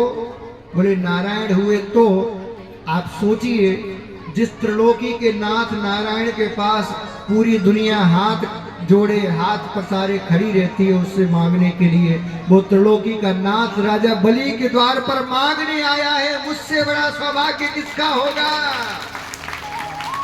मेरे तो दोनों हाथों में लड्डू हैं गुरुजी, आज तो लुटने के लिए तैयार हूं मैं। गुरुजी ने कहा मेरी आज्ञा का उल्लंघन करता है, श्राप देता हूं, श्री विहीन हो जा। स्वीकार है गुरुजी श्राप। राजा बलि ने कहा बताइए वामन भगवान मैं क्या करूं? बोले 3 पग भूमि का संकल्प लो। और आज हाथ में जल लेके 3 पग भूमि का संकल्प राजा बलि ले रहा है। आप भी जीवन में ज्यादा ना दे पाओ तो कम से कम 3 पग भूमि का संकल्प तो आज लो कि हम 3 पग भूमि दान करेंगे। और वृंदावन में बन रहे योगेश्वर मंदिर के लिए भी करेंगे। हाँ सब लोग संकल्प आज 3 पग भूमि का। हाथ में जल लिया और जैसे ही कहा ओम श्री विष्णु, ओम श्री विष्णु, ओम श्री विष्णु, विष्णु विष्णु विष्णु 3 बार कह के जैसे ही जल छोड़ा है, बामन में से विराट रूप धारण कर लिया। विराट रूप धारण कर लिया। एक पैर में ऊपर के सब लोग नाप लिए, दूसरे पैर में नीचे के सब लोग नाप लिए। राजा बलि से कहा बता तीसरा पैर कहां रखूं? और तूने यदि अपना संकल्प पूरा नहीं किया तो तू नरकों में जाएगा, मेरे बंधन में बंध जाएगा। हाथ जोड़ के राजा बलि खड़ा हो गया। कहा प्रभु आपके इस विराट रूप में मैंने अपनी संपत्ति देखी, पद देखा, परिवार देखा, व्यापार देखा, राज्य देखा, लेकिन अपने आप को नहीं देखा। इसका मतलब इन संपूर्ण संपत्तियों से मैं अलग हूं? बोले हाँ तुम अलग हो। राजा बलि ने हाथ जोड़ के कहा मुझे बताओ संपत्ति बड़ी होती है कि संपत्ति का मालिक बड़ा होता है? भगवान ने कहा संपत्ति का मालिक बड़ा होता है। तुरंत चरणों में बैठ गया राजा बलि और चरणों में बैठ के अपना सिर झुका दिया। कहा प्रभु आपने 2 पग में सब लोग नाप लिए, तीसरा पैर मेरे सिर पे रख दो और मुझे भी नाप लो और मुझे भी अपने आप को जीवन में समर्पित कर लेने दो, मुझे भी अपना बना लो। और आज तीसरा पैर वामन भगवान ने राजा बलि के सिर पे रख दिया है और आज राजा बलि को भी अपना बना लिया है। एक बार भाव से जयकारा वामन देव भगवान की जय। जय श्री राम। आनंद आ गया। भगवान ने पैर हटाया, अपने निज स्वरूप में वापस आए। बलि से कहा बेटा तू धन्य है, मैं तो तेरी परीक्षा लेने आया था, तो परीक्षा में पास हुआ। मैं तुझे सुतल लोक का राजा बनाता हूं। स्वर्ग से भी ज्यादा भोग सुख वहां सुतल लोक में है। और एक वरदान और देता हूं, आगे आने वाले मनमंत्र में तुम ही स्वर्ग की इंद्र बनोगे और इंद्र का पद प्राप्त करोगे। 2 वरदान दे दिए। अब कह रहे हैं अभी मेरा मन नहीं भरा, तेरी जो इच्छा हो वो और मांग ले। बंधुओं ये भगवान की प्रकृति है, पहले तुम्हारी परीक्षा लेते हैं, तुम जब समर्पित हो जाते हो संपूर्ण रूप से तब वो तुम्हें देते हैं। लेकिन पहले तो इतनी परीक्षा लेंगे तुम्हें लगेगा बर्बाद हो गया भाई, इतनी परीक्षा लेंगे। राजा बलि ने कहा प्रभु 3 लोक की संपत्ति तो मैंने आपको 10 मिनट पहले दान दी है, इससे ज्यादा मैं मांगू क्या? मुझे और कुछ नहीं चाहिए। यदि आप देना चाहते हो तो एक निवेदन कर रहा हूं। क्या? बोले आपका ये रूप बहुत अच्छा लग रहा है। बोले हाँ क्या करूं? ऐसी कृपा कर दो कि मैं अपने महल के जिस दरवाजे से निकलूं मुझे आपका ये रूप दिखाई दे। भगवान ने कहा बड़ा चालाक आदमी है, बातों ही बातों में द्वारपाल बना लिया। और आज भगवान बलि के द्वारपाल बन गए हैं। और उसी दिन से ये नियम हो गया बंधुओं, हर वर्ष 4 महीने के लिए भगवान बलि के घर पर द्वारपाल बन के रहते हैं। इसीलिए देवसैनी एकादशी से देवउठनी एकादशी तक ये 4 महीने हमारे सनातन धर्म में विवाह इत्यादि काम नहीं होते। कहते हैं ना देवता सो रहे हैं, देवता नहीं सोते, भगवान सुतल लोक में बामन बलि के द्वार पर जाते हैं, इसलिए 4 महीने कोई विवाह इत्यादि नहीं होता। आज बलि ने पूजन किया है, बलि ने पूजन करने के बाद हमारी यजमान भी पूजन करें, और बलि भगवान से यही कह रहा है, बोले प्रभु अब तो बस इतनी कृपा कर दो कि आपसे जो बार बार मैं मांगता हूं ना, ये मेरी मांगने की आदत ही समाप्त हो जाए, क्योंकि जीवन में जितना हम मांगते हैं उतना ही मंगता बन जाते हैं। इसीलिए मांगू नहीं तो तुम्हारा धन्यवाद करूं, मुझे तुमने दाता बहुत कुछ दिया है। और आज हम सब मांगते तो जीवन भर हैं, आज जरा हाथ जोड़ के प्रार्थना कर लो भगवान से और उनका धन्यवाद दे दो, थैंक्स कह दो उनसे। आप सब मेरे साथ गाना। मुझे तुमने दाता बहुत कुछ दिया है, कहो ना, मुझे तुम दाता बहुत कुछ दिया। जो मानता है कि मुझे जो मिला है सब उसी ने दिया है, वो कहो मुझे तुमने दाता बहुत कुछ दिया है, मुझे तुमने दाता बहुत कुछ दिया। तेरा शुक्रिया है, तेरा शुक्रिया, ओ तेरा शुक्रिया है, तेरा शुक्रिया, ओ तेरा शुक्रिया है, तेरा शुक्रिया, ओ तेरा शुक्रिया है, तेरा शुक्रिया। मुझे तुमने दाता बहुत कुछ दिया है, मुझे तुमने दाता बहुत कुछ दिया है। तेरा शुक्रिया है, तेरा शुक्रिया, तेरा शुक्रिया है, तेरा शुक्रिया, तेरा शुक्रिया है, तेरा शुक्रिया, तेरा शुक्रिया है, तेरा। तेरा दोनों हाथ आगे हरि बोल।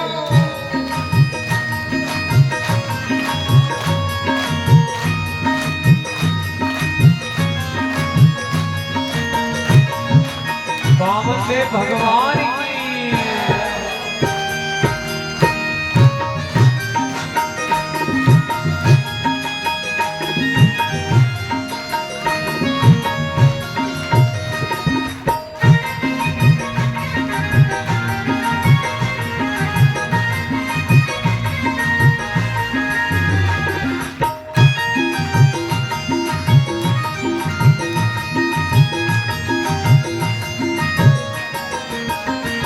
न मिलती अगर दी हुई दात तेरी, ओ न मिलती अगर दी हुई दात तेरी, ओ न मिलती अगर दी हुई दात तेरी, न मिलती अगर दी हुई दात तेरी, तो क्या थी जमाने में औकात मेरी, तो क्या थी जमाने में औकात तेरी, हाँ तो क्या थी जमाने में औकात मेरी। ओ क्या थी जमाने में औकात तेरी। दोनों हाथ उठाओ और कहो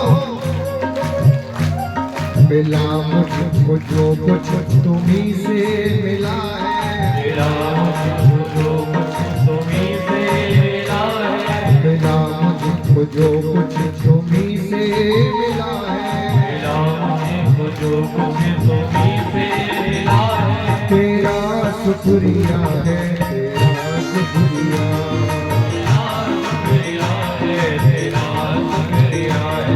मुझे तुमने दाता बहुत कुछ दिया है, मुझे तुमने दाता बहुत कुछ दिया है। तेरा शुक्रिया है, तेरा शुक्रिया, तेरा शुक्रिया है, तेरा शुक्रिया।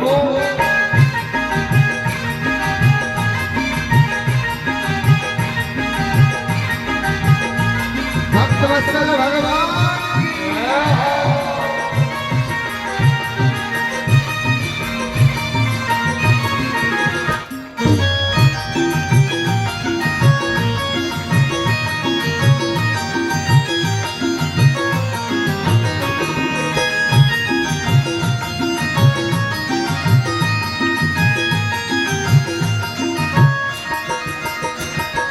और प्रभु मिला मुझको जो कुछ बदौलत तुम्हारी, मिला मुझको जो कुछ बदौलत तुम्हारी। जरा आप ही कहो ना प्रभु, मुझे जीवन में जो भी कुछ प्राप्त हुआ है तो तुम्हारी बदौलत ही प्राप्त हुआ है। मिला मुझको जो कुछ बदौलत तुम्हारी, मिला मुझको जो कुछ बदौलत तुम्हारी। मेरा कुछ नहीं सब है दौलत तुम्हारी, मेरा कुछ नहीं सब दौलत तुम्हारी। ओ मेरा कुछ नहीं सब है दौलत तुम्हारी। मेरा कुछ नहीं सब है दौलत तुम्हारी। प्रभु वामन भगवान आपके समीप आए हैं, यदि आप भी पूजन करना चाहें बलि के साथ तो आप भी कर सकते हैं। मिला मुझको जो कुछ बदौलत तुम्हारी, मिला मुझको जो कुछ बदौलत तुम्हारी। मेरा कुछ नहीं सब है दौलत तुम्हारी। मेरा कुछ नहीं सब है दौलत तुम्हारी। उसे क्या कमी जो तेरा हो लिया है, उसे क्या कमी जो तेरा हो लिया है। उसे क्या कमी जो तेरा हो लिया है। उसे क्या कमी दोनों हाथ तेरा हो लिया है। तेरा शुक्रिया है, तेरा शुक्रिया, तेरा शुक्रिया है, तेरा शुक्रिया। हाँ तेरा शुक्रिया है, तेरा शुक्रिया। ओ तेरा शुक्रिया है, तेरा शुक्रिया है। मुझे तुमने दाता बहुत कुछ दिया है, मुझे तुमने दाता बहुत कुछ दिया है। तेरा शुक्रिया है, तेरा शुक्रिया। तेरा शुक्रिया है, तेरा हरि बोल। शुक्रिया है।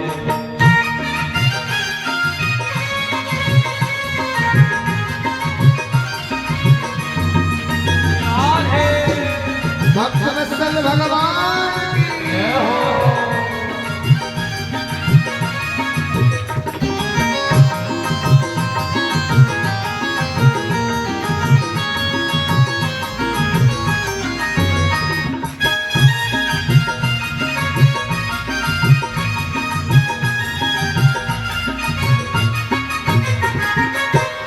और कहो प्रभु मेरा ही नहीं तू सभी का है दाता, मेरा ही नहीं तू सभी का है दाता। ओ मेरा ही नहीं तू सभी का है दाता। मेरा ही नहीं तू सभी का है दाता। तू ही सबको देता, तू ही है दिलाता। तू ही सबको देता, तू ही है दिलाता। हाँ तू ही सबको देता, तू ही है दिलाता। तू ही सबको देता, तू ही है दिलाता। और अब अंत में जरा हाथ उठाओ और कहो नाथ तेरा ही दिया मैंने खाया पिया है, तेरा ही दिया मैंने खाया पिया है। तेरा ही दिया मैंने खाया पिया है। तेरा ही और क्या दिया रे? मैंने खाया पिया है। तेरा शुक्रिया है, तेरा शुक्रिया है, तेरा शुक्रिया है, तेरा शुक्रिया है। तेरा शुक्रिया है, तेरा शुक्रिया है। तेरा शुक्रिया है, तेरा शुक्रिया ओ है। हरि नारायण हरि नारायण, हरि नारायण, हरि नारायण। ओ हरि नारायण हरि नारायण, हरि नारायण, हरि नारायण। ओ हरि नारायण नारायण नारायण, हरि नारायण, नारायण, नारायण। हरि नारायण नारायण नारायण, हरि नारायण, नारायण, नारायण। लक्ष्मी नारायण लक्ष्मी नारायण, लक्ष्मी नारायण, लक्ष्मी नारायण। लक्ष्मी नारायण लक्ष्मी नारायण, ओ लक्ष्मी नारायण, लक्ष्मी भैया नारायण। लक्ष्मी नारायण नारायण नारायण, लक्ष्मी नारायण, नारायण, नारायण। लक्ष्मी नारायण नारायण नारायण। लक्ष्मी नारायण, नारायण, नारायण। ऐसे काम नहीं चलेगा, जरा दोनों हाथ उठाओ और पीछे वाले भी मेरे संग गाओ। लक्ष्मी नारायण लक्ष्मी नारायण। लक्ष्मी नारायण हरि नारायण। अभी तुम्हारी आवाज नहीं आ रही है, जरा कहो ना। हरि नारायण हरि नारायण हरि। नेक जोर से हरि नारायण हरि नारायण हरि नारायण। ओ हरि नारायण हरि नारायण हरि। एक साथ हरि नारायण नारायण नारायण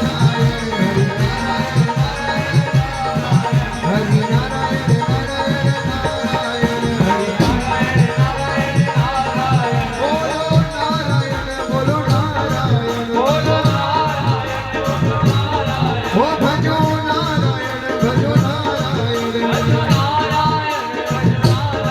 ओ भजो नारायण नारायण नारायण भजो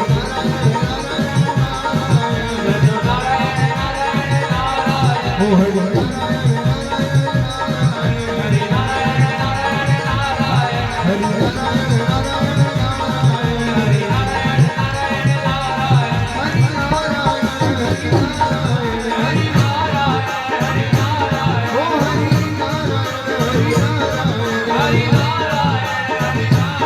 ओ हरि नारायण नारायण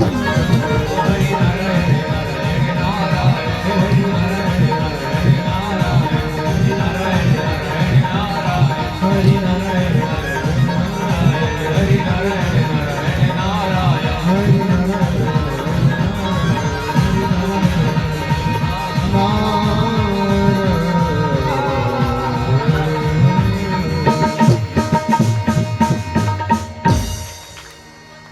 अंत में दोनों हाथ उठाकर मुझे तुमने दाता बहुत कुछ दिया है। गाओ ना, बहुत कुछ दिया है। एक साथ गाओ, दोनों हाथ उठाओ, ताली नहीं बजाना। मुझे तुमने दाता बहुत कुछ दिया है। मुझे तुमने दाता बहुत कुछ दिया है। देखो गाना सीख लो, अगली बार खर्चा कम होगा, इनको नहीं लेके आएंगे तो तुमसे ही काम चल जाएगा, इसीलिए गाना सीखो। मुझे तुमने दाता बहुत कुछ दिया है। मुझे तुमने दाता बहुत कुछ दिया है। तेरा शुक्रिया है तेरा शुक्रिया। तेरा शुक्रिया इस भजन को रोज गाया करो। हाँ तेरा शुक्रिया है तेरा शुक्रिया। ओ तेरा शुक्रिया है तेरा शुक्रिया। मंदिर कौन कौन जाता है? किस किस के घर में मंदिर है? मांगते मांगते तुम्हारा जीवन गुजर गया, कुछ मिला नहीं मिला। कल से ही ये काम शुरू करो, भगवान के सामने जाओ, महादेव के सामने कल जाना और हाथ जोड़ के ये मत कहना ये दे दो वो दे दो, उनसे कहना मुझे तुमने दाता बहुत कुछ दिया है। मुझे तुमने दाता बहुत कुछ हे दिया। महादेव तूने इतना दिया है कि तेरा शुक्रिया है तेरा शुक्रिया। ओ तेरा शुक्रिया है तेरा शुक्रिया। हाँ तेरा शुक्रिया है तेरा शुक्रिया। तेरा शुक्रिया है तेरा शुक्रिया। वामन देव भगवान की जय जय श्री राम। अब वामन भगवान को सब प्रणाम करें। आगे बहुत सुंदर कथा आती है। संक्षिप्त राम कथा का वर्णन भागवत में किया गया है। तो अभी हमारे पास समय है आधा घंटे का, तो 9 दिन की राम कथा में आपको प्रयास करूंगा कि 30 मिनट में सुना दूं। सुनना है आपको राम कथा? किस किस को सुनना है?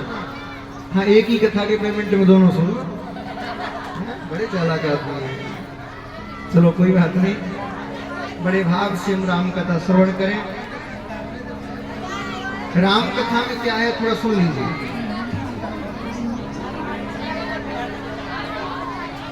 महाराज दशरथ अयोध्या के राजा, किसी बात की कोई कमी नहीं, लेकिन बस एक ही कमी है कि घर में संतान नहीं है। बड़े बड़े राजा महाराजा जिनके आगे सिर झुकाते हो, इंद्र भी जिनके आगे सिंहासन खाली कर देते हो, ऐसे महाराज दशरथ, लेकिन कमी एक ही है, क्या संतान नहीं है। एक दिन की बात, महाराज दशरथ के मन में व्याकुलता पैदा हुई। महाराज दशरथ के मन में थोड़ा वियोग पैदा हुआ। बहुत ध्यान से आप सुनिएगा और एकदम मौन होइएगा, क्योंकि राम कथा में यदि बात आप करोगे तो गड़बड़ हो जाएगी।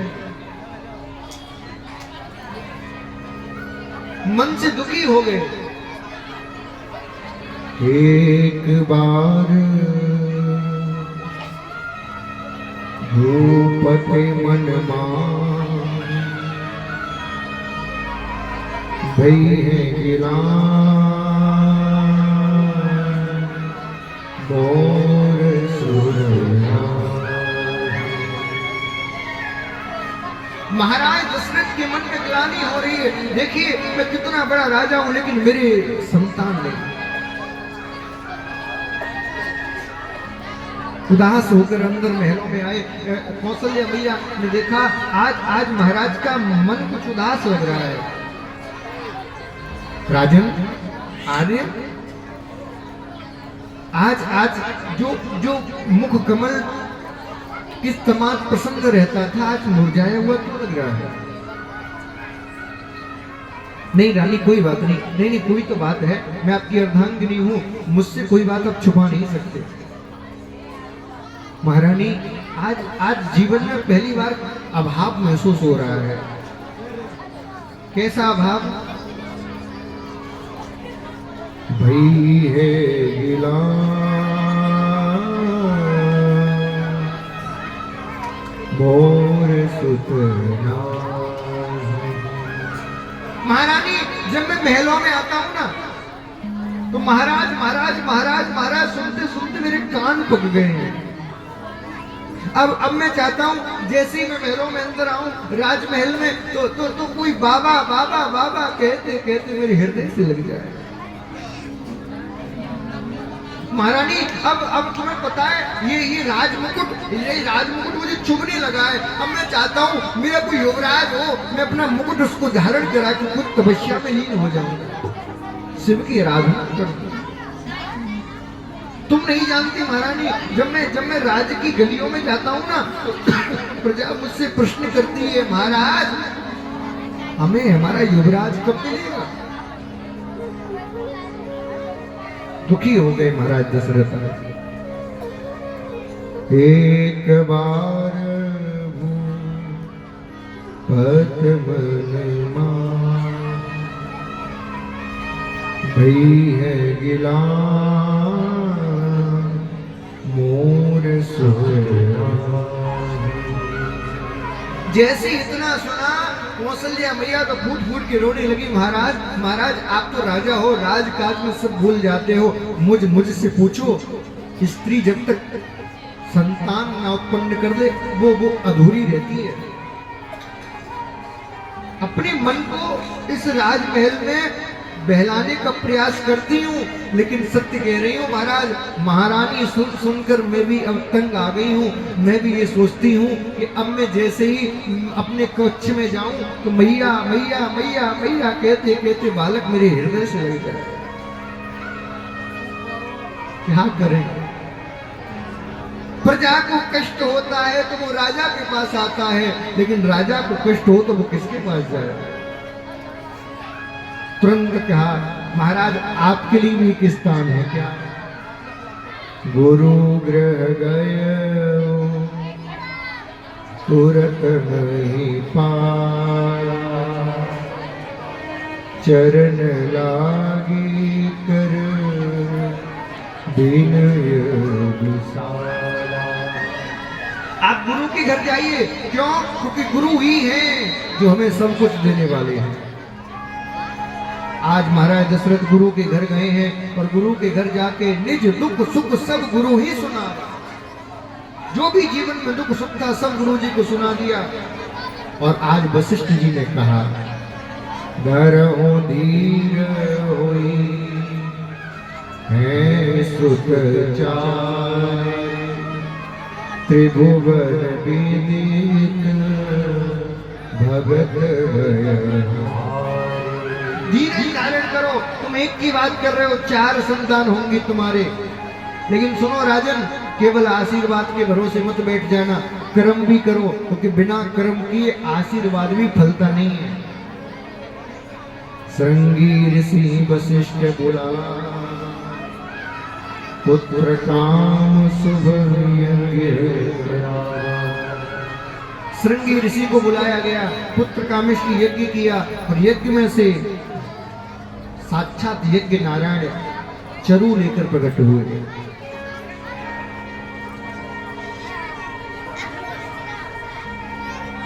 आधा भाग कौशल्या महारानी को दिया गया, उससे आधा आधा आकर के केकई और सुमित्रा को दिया गया। ऐसा कहते हैं सुमित्रा मैया के हाथ का भाग चील उड़ा कर ले गई। तो दोनों कौशल्या मैया ने और केकई मैया ने अपना आधा आधा सुमित्रा मैया को खिलाया। सुमित्रा मैया ने वचन दिया, यदि परमात्मा की कृपा से मुझे 2 पुत्र हुए तो मैं अपने दोनों पुत्र तुम्हारी पुत्रों की सेवा में अर्पित कर दूं। आज वो समय आया,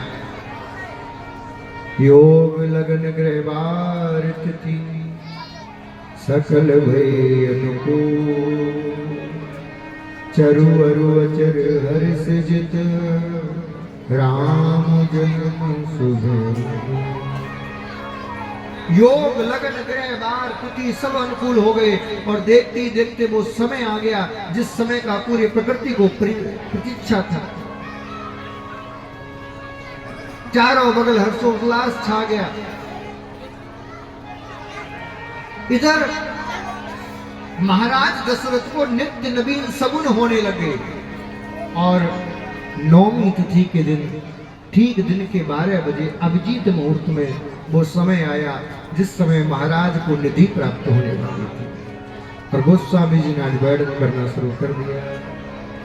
नौमी तिथि मधुमास पुनीता, नौमी तिथि मधुमास पुनीता, नौमी तिथि मधुमास पुनीता, सुफल दक्ष अभिजित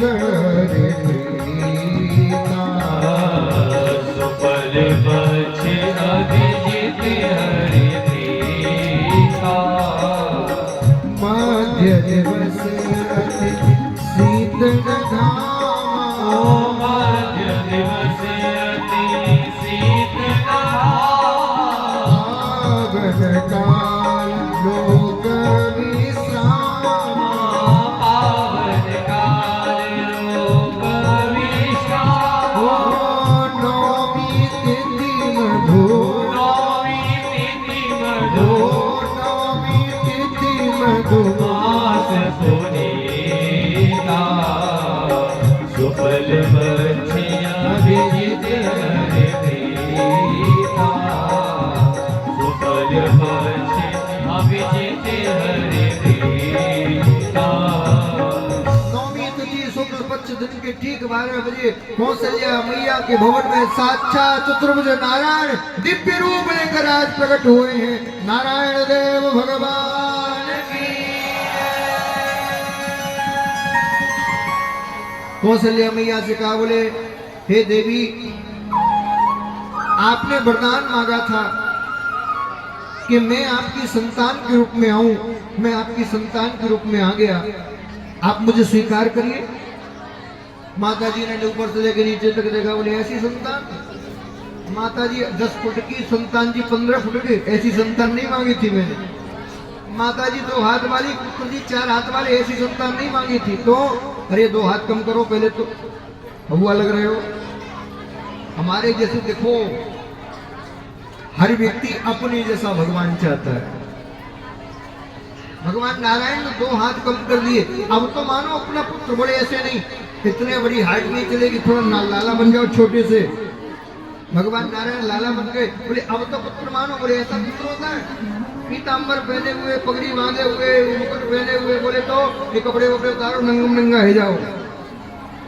सारे कपड़े उतरवा दिए। बोले अब तो पुत्र मानो। बोले ऐसा पुत्र होता है? दादाजी की तरह बात कर रहे हो तो क्या करूं अब? तो कहा रोकर दिखाओ।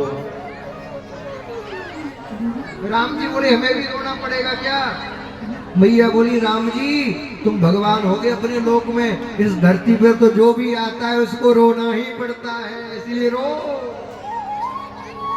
कबीरा जब हम पैदा हुए जग हंसो हमरो, ऐसी करनी कर चलो हम हंसे रोना तो पड़ेगा। और जैसे इतना कहा तो राम जी उआ उआ उआ उआ उआ उआ करते करते रुदन शुरू कर दिया। गोस्वामी जी लिखने लगे, माता पुण्य बोली सोमत डोली होता यह रूपा की लीला अति प्रिय शीला यह सुख परम रूपा, यह सुख परम अनूपा, यह सुख परम जीरे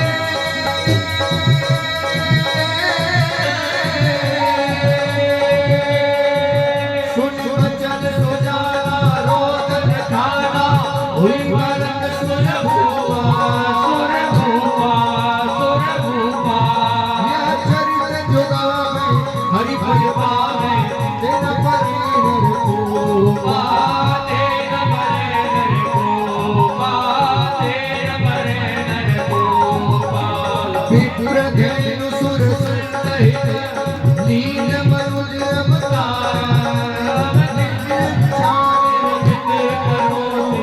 माया गुण गोपाल, माया गुण गोपाल, हो राजा राम राम राम राजा राम राम राम राजा राम राम राम राजा राम राम राम, राजा राम राम राम राजा राम राम राजा राम राम राम राजा राम राम, राजा राम राम राजा राम राम राजा राजा राम राम राम राजा राजा रामचंद्र भगवान। आज राम जी जन्म हुए। कौशल्या मैया ने सुंदर कुमार को जन्म दिया, उधर केकई मैया ने सुंदर कुमार को जन्म दिया, और उधर सुमित्रा महारानी ने 2-2 कुमारों को जन्म दिया। सखी दौड़ दौड़ के आ रही है महाराज दशरथ के पास और जोर से कह रही है, महाराज बधाई हो। अरे आप भी कहो ना, महाराज बधाई हो। महाराज ने कहा क्या हुआ? बोले चारों कुमार आज आपके घर में एक साथ प्रकट है गए हैं, बधाई हो बधाई हो बधाई हो, बधाई हो। बधाई। आनंद हो गया महाराज। पूरी अयोध्या दुल्हन की तरह सजा दी गई। ऐसा कहते हैं कि मास दिवस कर दिवस भा मरम न जाना कोई, रथ सवेत रवि ठाके हूं निशा कबन विधि होए। 1 महीने का दिन हो गया हो, कैसा प्रतीत हो रहा है। सब खुशी है राम जी के जन्म में, एक आदमी दुखी है। कौन? चंद्रमा। चंद्रमा रोता रोता है, बोले आप बहुत बेकार आदमी हो राम जी। राम जी ने कभी तो हमने जन्म ही लिया है, तुमने बेकार बना दी है। क्या बेकार है हम बताओ? बोले पहली बात तो सूर्य वंश में आए, हाँ। दूसरा गलत काम ये किया, दिन के 12 बजे आए, हमको तो दर्शन ही नहीं हो रहे। राम जी ने कहा क्या करें? बोले कुछ हम पर भी कृपा करो। भगवान ने कहा ठीक है वरदान देते हैं। इस बार सूर्य वंश में आए हैं, अगली बार चंद्र वंश में आएंगे। इस बार दिन के 12 बजे आए हैं, अगली बार रात के 12 बजे आएंगे। चिंता मत करो, रात के 12 बजे। चंद्रमा ने कहा कब द्वापर आएगा, कब तुम आओगे, कब रात होगी, तब तक मैं क्या करूं? क्या मेरा आपसे कोई संबंध नहीं जुड़ेगा? राम जी ने कहा चलो तुम्हारी ये इच्छा भी पूरी कर देते हूँ। मैं आया तो सूर्य वंश में हूँ, लेकिन मेरे नाम को कोई राम सूर्य के नाम से नहीं जानेगा। दुनिया आज से मेरे नाम को रामचंद्र के नाम से जानेगी। ये तुम्हें आशीर्वाद देता हूँ। राजा रामचंद्र भगवान श्री रामचंद्र कृपालु भजन भजन प्रभु नरकंज लोचन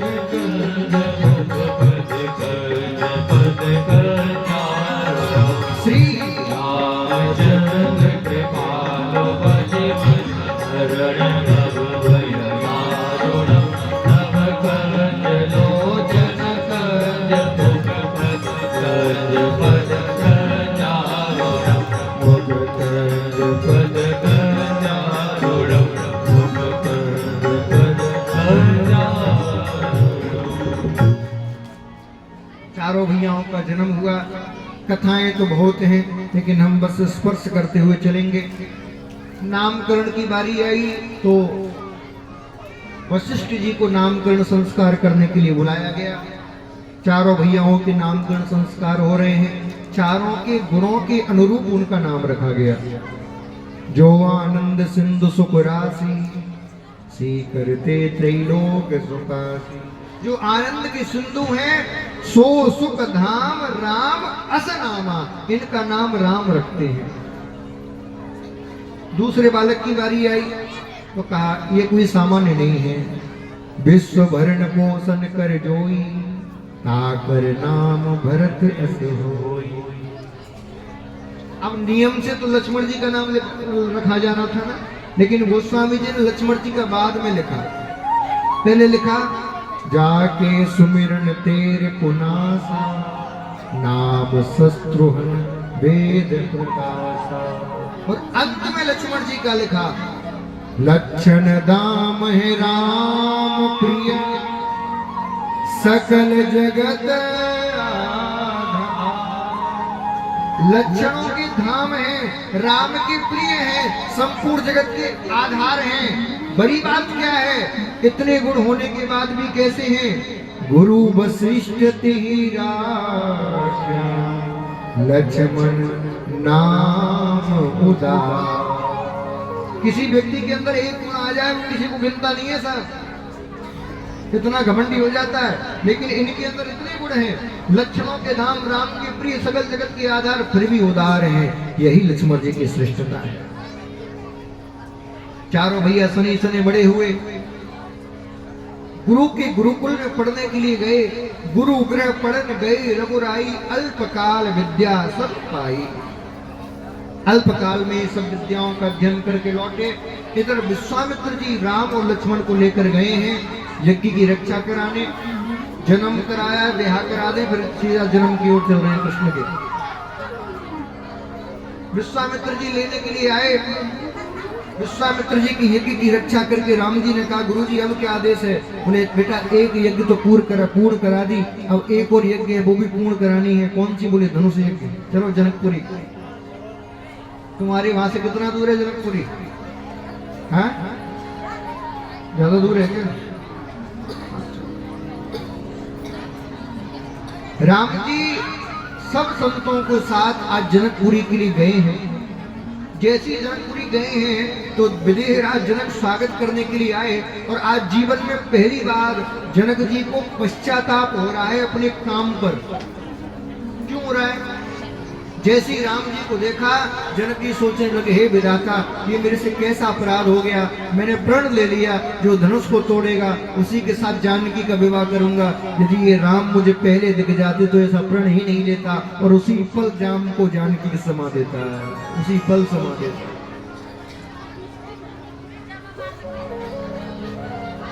विश्वामित्र जी की व्यवस्था संतों के संग रहने की गई थी, लेकिन जब राम जी को संग देखा तो तुरंत समझदार हैं जनक जी। सेवक को बोला इधर आओ जी, जानकी से कहो अपना महल खाली करके हमारे महल में आके रहे। क्यों? बोले जानकी के महल में विश्वामित्र जी के संग राम लक्ष्मण रहे। ऐसा क्यों किया? क्योंकि जनक जी जानते हैं सीता भक्ति है, राम परमात्मा है। जब तक भक्ति मेरे घर में नहीं आएगी तब तक राम से मेरा संबंध नहीं गुजरे होगा। और राम को यदि रोकना है तो वो भक्ति के महल में ही रोक सकते हैं, दूसरे महल में रोक ही नहीं सकते। इसीलिए सीता का महल खाली करो, जानकी के महल में रुकवाया। दूसरे दिन प्रातः काल हुई, गुरुजी ने कहा जाओ बेटा फूल तोड़ के लाओ पूजा के लिए। राम लक्ष्मण फूल तोड़ने के लिए गए। उधर से जानकी जी अपनी सखियों के संग गौरी माँ का पूजन करने के लिए आई।